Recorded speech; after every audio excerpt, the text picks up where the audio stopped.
Hey guys, welcome back to my channel, or if you're new here, welcome. My name is Kate. I am a wife and a mom of 3 kids, Olivia, who's about to be 7, and she is my 2nd grader who I'm going to be talking to you about in this video mostly, and then Eden, who is 4.5. She is in preschool, and Asher, who is 2 and is napping right now. So as you can tell by the title of this video, I never thought that I was going to be a classical homeschool mom. In fact, when I learned about Waldorf and Montessori and Charlotte Mason, and I learned about classical education, I distinctly remember thinking, why would anyone do that? And now here I am, and I am a classical homeschool mom for the first year.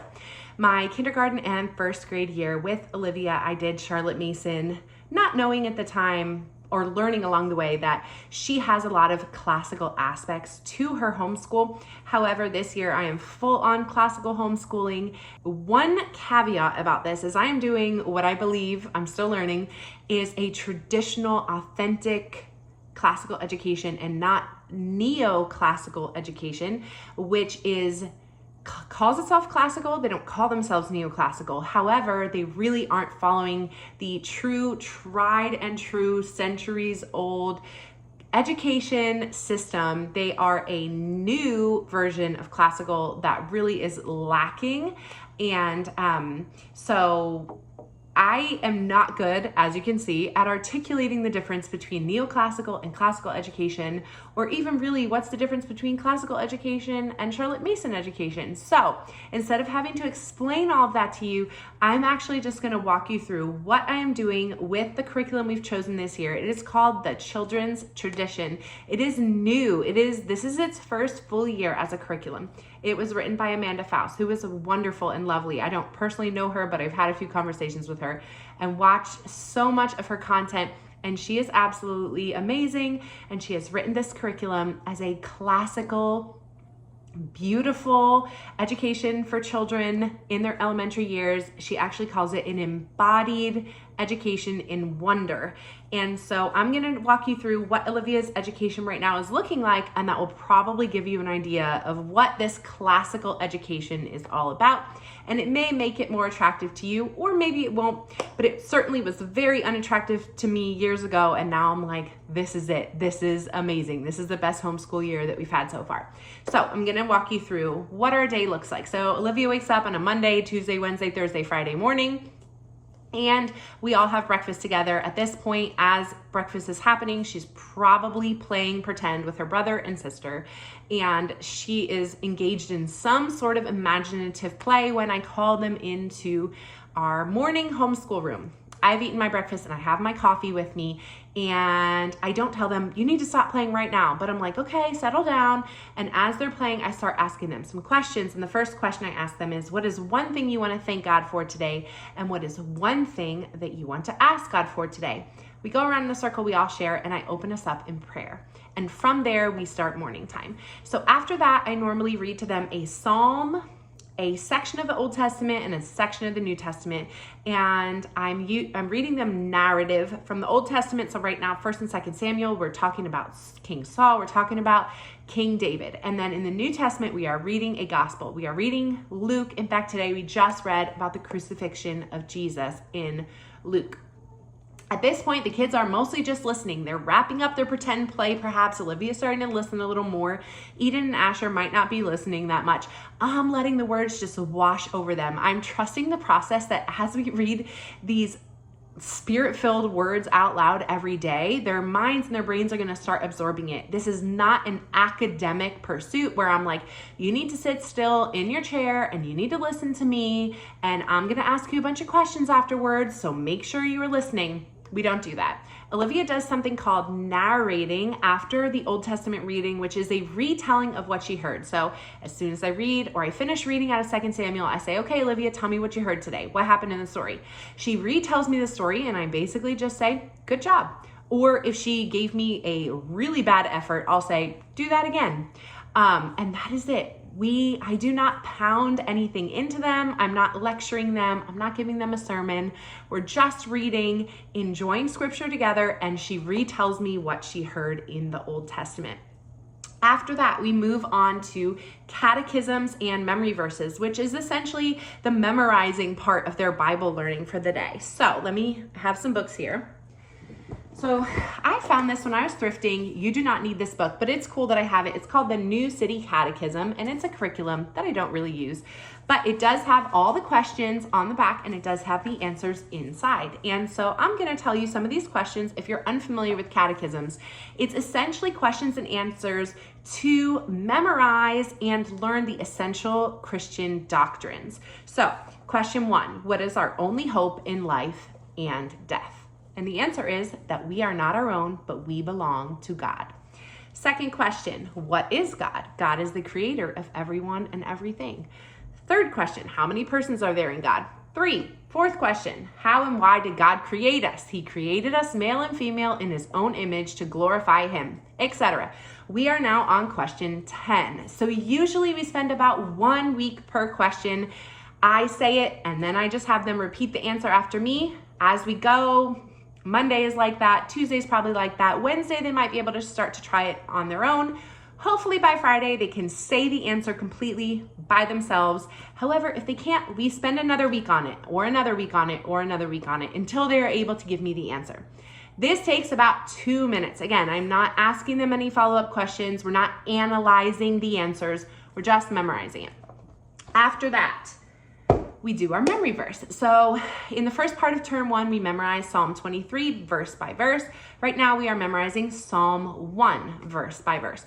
So I read it to them and they repeat after me, or right now we are, well, what's today? Tuesday. We just started on verse 2. Verse 1 took us about 3 weeks because it was a tough verse. Here comes Eden. You want to say hi? Hi. Eden, can you tell me, I'm going to hold you up here. What is Psalm 1 verse 1? It starts with blessed is the man. Say it nice and loud. Blessed is the man who walks not in the counsel of the wicked, nor stands in the way of sinners, nor sits in scoffers. Good job, sweetie. So my 4.5-year-old, is even learning it with us. So now we are learning that he meditates on the Lord's law. I don't even have verse 2 memorized yet, but we're working on verse 2 this week. So after we do our memorization work, which is our catechism and our memory verse, then we move on to some really fun stuff, which is not that the Bible isn't fun. Okay, I didn't say that. We read poetry. Every single day we do poetry. This is my favorite poetry book. We have a few, but this is by far my favorite one. This was written by A.A. Milne. He is the guy that wrote Winnie the Pooh, and these poems are so good. At this point, when I start reading these, if there's any pretend play happening or anything else happening, the kids usually stop. They come around my chair, and they want to look at the pictures. They want to listen. They laugh. They smile. They love these poems. I love them so much. I usually read between 2 and 4 poems a day. It takes less than 5 minutes. I don't ask them any questions. We don't analyze them. We just enjoy them. I hear Asher. All right, let's see how much I can get through here. Next, we read from the fables. So I have an Aesop's Fables book, and wherever we are in the book, we just pick up on the next page, and we always read 1-2 pages, and that is it. They just listen. We don't analyze them. We don't ask any questions. We just read them, and they listen. That's it. So those are the things that we do every single day. Oh, one more thing. We read our novel every day. So right now we're reading a novel called Jackanapes. So the curriculum is based on the 1,000 Good Books list by John Sr., which I will link in the description box below. And it is a list compiled by this man, John Sr., in the 1980s of the 1,000 good books he believes every child should read by the time they finish their education, like high school education, so that they are prepared for the great books of the Western canon by the time they go to college. And so Amanda has placed those books in every year of the curriculum. And so in year 2, we have a list of novels that we have to get through, and this is one of them. Now, because the curriculum is new, and we didn't use it last year, obviously, some of the year 1 novels we didn't read yet. So actually our first novel of the year this year was Winnie the Pooh and then The House at Pooh Corner. Those were on the year 1 list, but I didn't want to miss them, so we added them in this year. So somehow we're gonna have to get the year 1 books and the year 2 books done by the end of this year, but I think we can do it. I'll be back in a minute, probably with a baby. Okay, so one other thing about the novels, when we read a novel, Olivia does narrate this To me, that is how I check for comprehension. She just tells me back what she heard that day. Again, I'm not asking any analytical questions.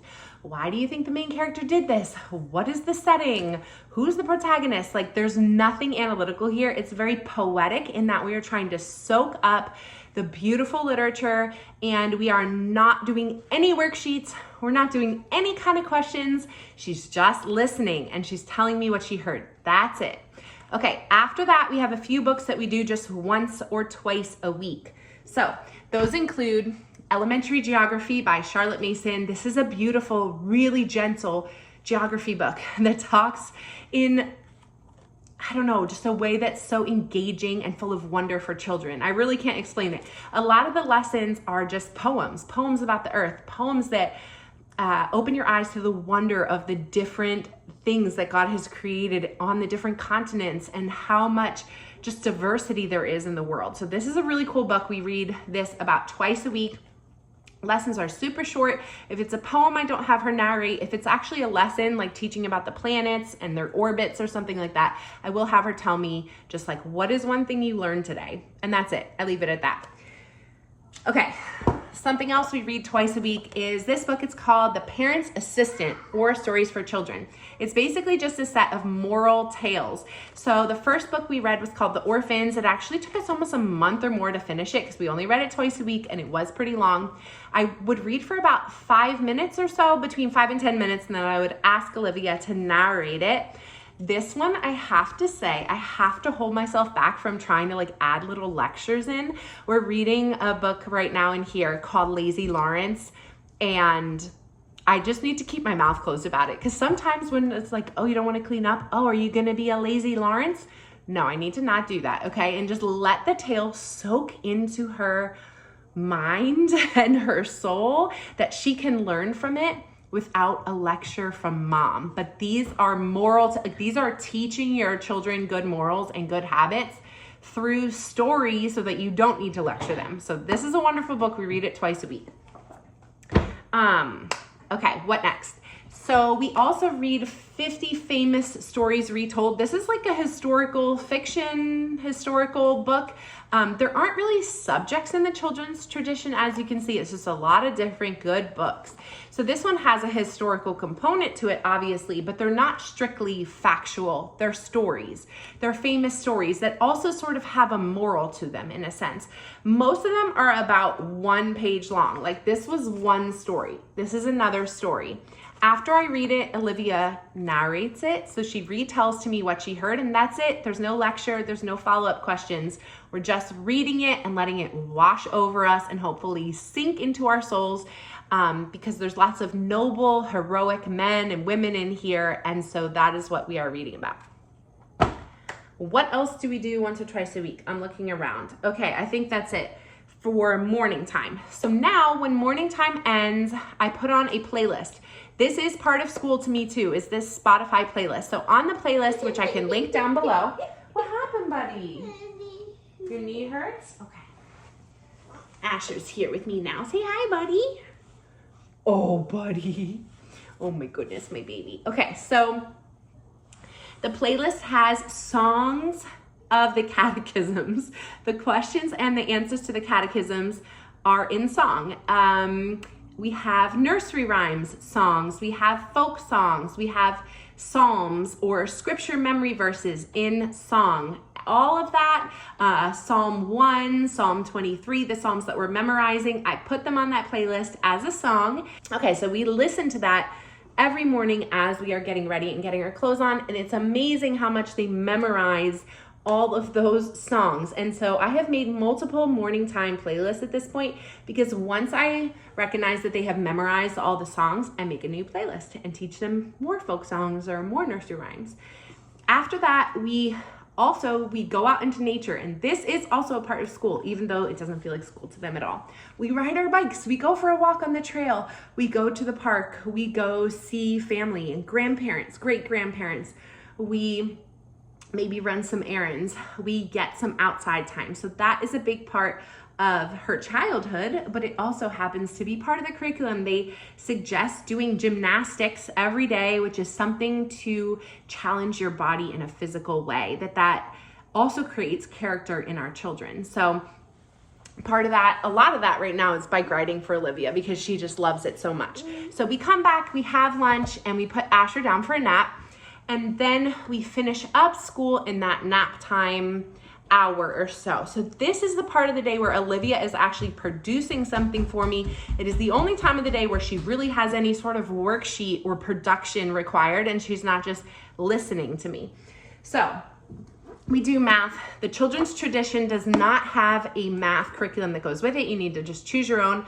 I have chosen Math UC because Olivia goes to a hybrid school, which I'm not really including in this video because they do their own thing, but they are Charlotte Mason based, which is very similar to classical education. So she uses Math UC there. So I use Math UC with her at home. So she does one of these worksheets while Asher's napping. It's usually about half independent, half needing my help. She does like one lesson a week, meaning one topic a week, and each day she just practices that skill. And so on Monday and Tuesday, she needs me a lot more than she needs me like on Friday. Then we do penmanship and copy work. So this contains her copy work, worksheets, and this is the thing that she likes the least out of all of school right now, I think, is copy work. And usually she learned italics first, and now she is learning cursive. This is an italics worksheet. Usually I'll have her copy every word. If she's really in a bad mood, honestly, I just have her do half of the page. And then the next day I have her do the next half of the page because she just struggles with perfectionism when it comes to her copy work. And a lot of times when she's doing her copy work, let me stop making noise with this paper. A lot of times when she's doing her copy work, I will put an audiobook on for her, which she absolutely loves and distracts her a little bit from the perfectionist side of her on her copy work. So audiobooks is something else that's happening in the afternoon. So we listen to Grimm's Fairy Tales on audiobooks right now. I would love to get a beautiful Grimm's Fairy Tales book, but we don't have them right now. So we listen to it on audiobooks. We listen to the Burgess Animal book on audiobook one time a week. We listen to fairy tales 2 times a week. The animal book just teaches essentially about animals. Right now she's learning about the different types of rabbits that exist in the world, different types of squirrels, and it's told in like a story. So it's like Peter Rabbit goes to Mother Nature, his teacher, and she teaches him about his different cousins and his relations and who in his family likes the water, who in his family has big feet, who in his family has furry feet, which one's the biggest, which one's the smallest. And so it's a little bit like a story, but it's educational. With the fairy tales and the animal book, she just narrates to me when the audiobook is done. Again, we're not asking any questions or doing any sort of further work on her end. And then let me look at my thing, which I'm going to show you in a second. Oh, nature study. In her hybrid school, she's doing like a formal nature study outside, but at home, if she doesn't have hybrid school that week, she does a podcast called Nat Theo, and it's like a nature podcast that also has some theology wrapped up in it, and they learn about different animals and different things, wildfires, coyotes, mountain lions. So she'll listen to one episode of that a week. So that is what happens in the afternoon. After that, school's basically over for the day, except at bedtime, she practices reading. She reads either to me or to her brother and sister a bedtime story. Normally she's reading out of Frog and Toad right now, or out of the Little House on the Prairie picture books. She will read those. Sometimes she'll actually do that in the morning if everyone's doing a really good job at morning time, but usually that is in the afternoon. Or sorry, that is at bedtime. So how do I keep track of all of this stuff? Yes. So how do I keep track of all that? I had this mother's notebook bound. I had this mother's notebook. It's kind of hard to see with the shiny page. Printed and bound for myself at the start of the school year. I can link the template. I bought it from Etsy. And there are about 30 or 40 of these blank weekly pages that list everything I just talked to you about. And then the days go across the top. So a filled out week would look like this, where I usually only do 5 days a week. I have written in what we have done for each of these. They're not really subjects, but each of these categories. So let me find like the current one that we're on, or this was last week. So I have like a Thanksgiving and our St. Francis prayer. I have the Old Testament readings, New Testament readings, the Psalms, our Lazy Lawrence 2 days a week, our poetry 5 days a week, fables, jackanapes, her composition, which is her copywork, fairy tales. We only got to 1 fairy tale last week. The second day we didn't do it. Her reading, we only ended up doing 4 days of reading. Again, there's no reading instruction, like there's no workbook, there's no reading activities. Her reading instruction in this curriculum is just practice. Once she knows how to read, it's just reading books to me. Math, she did 4 days instead of 5, which is fine. Oh, Spanish. I didn't talk about Spanish. So Spanish, we also do in the afternoon, 2 days a week. We do Spanish in the car too, if we ever go driving anywhere. So Spanish kind of fits in wherever. We normally do, and I can link it down below, Spanish podcasts, maybe a Spanish show on YouTube if I'm like braiding their hair, like washing and braiding their hair that week. We'll do Spanish, or there's some Spanish albums on Spotify that teach them colors, weather, greetings, I don't know, all different kinds of things. So they've been listening to Spanish. That's how they get their Spanish curriculum, is auditory right now.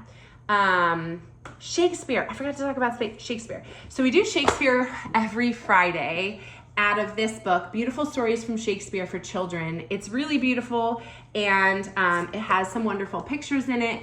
They have enjoyed doing this with me, but we do it at nap time because we basically create like a storyboard as we read. So I take a big piece of butcher paper and I draw little stick figures and label them like Romeo, Juliet, and I put a heart, or I make the different characters. We color code it. We basically draw the story in stick figures so that it's easier for them to follow along. And then they don't need to narrate it afterwards because we've followed along together on this like storyboard. The last one we read was A Midsummer's Night Dream, and they really liked it. It is a little still difficult for them, but it's a fun challenge for us once a week. Historical fiction we did twice a week, blah, blah, blah. You get the idea. Something else I do list on here is gymnastics. So what did we do to challenge our body that day? Because that is an important part of the curriculum. So that is essentially what we do every day, 5 days a week. And then we do that for 10 weeks. And then after 10 weeks, we have 1 exam week, which I can make a different video on because this video is just gonna be too long if I talk about exams here too. But an exam week is basically like a culmination. I'm not giving her a test at all. It's sort of like a celebration culmination week. And then we take 3 weeks off, and then we start on the next term. And we do that 3 times throughout the year. I have loved this curriculum so very, very, very much. It has been so gentle. It has been so wonderful. It has been so full of wonder. Our days feel structured but free. We spend so much time outside. We're not in school just like drudging along with these worksheets while it's sunny outside. We get our stuff done in the morning. We go outside and enjoy the world. And then when Asher's napping, we get a little bit more done. And then school's done for the day. It has been so wonderful.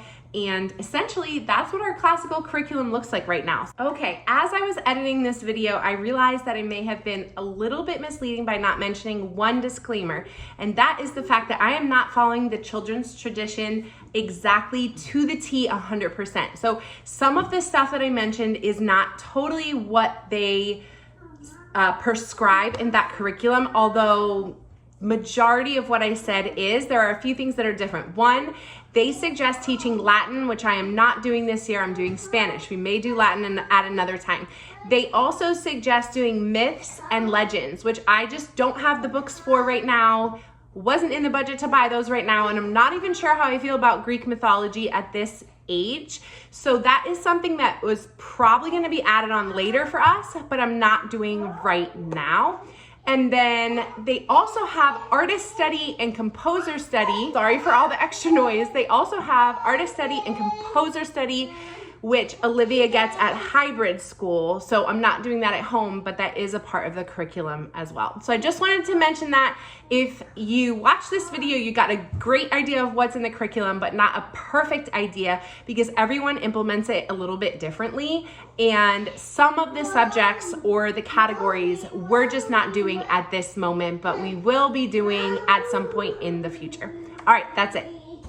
So not a very academic experience where we're analyzing things and where we're asking them really tough questions. No, we're totally letting her be a child and letting her enjoy her childhood while she's also filling her mind with such rich vocabulary, rich ideas, morals, stories with heroes, stories with honor, stories with suspense, like just these beautiful stories, so much Bible richness in there. It has just been a beautiful experience so far. So if you are interested in the children's tradition, or you want to ask me any questions for me to make any follow-up videos or anything like that, please leave me a comment down below. I am so happy to talk about this curriculum. I have tried to advertise it to everyone that I know, as probably all my friends can attest to. I just love this curriculum so much. Thank you, Amanda, for creating it. And I hope that this video is helpful, because I know that there is not much content on this curriculum right now since it is brand new. Hopefully, I know that that will change in the future and a lot more people are going to be talking about it. Anyway, I hope you guys have a really good start to your school year, and let me know if you have any other follow-up questions for me. All right, talk to you guys later. Bye.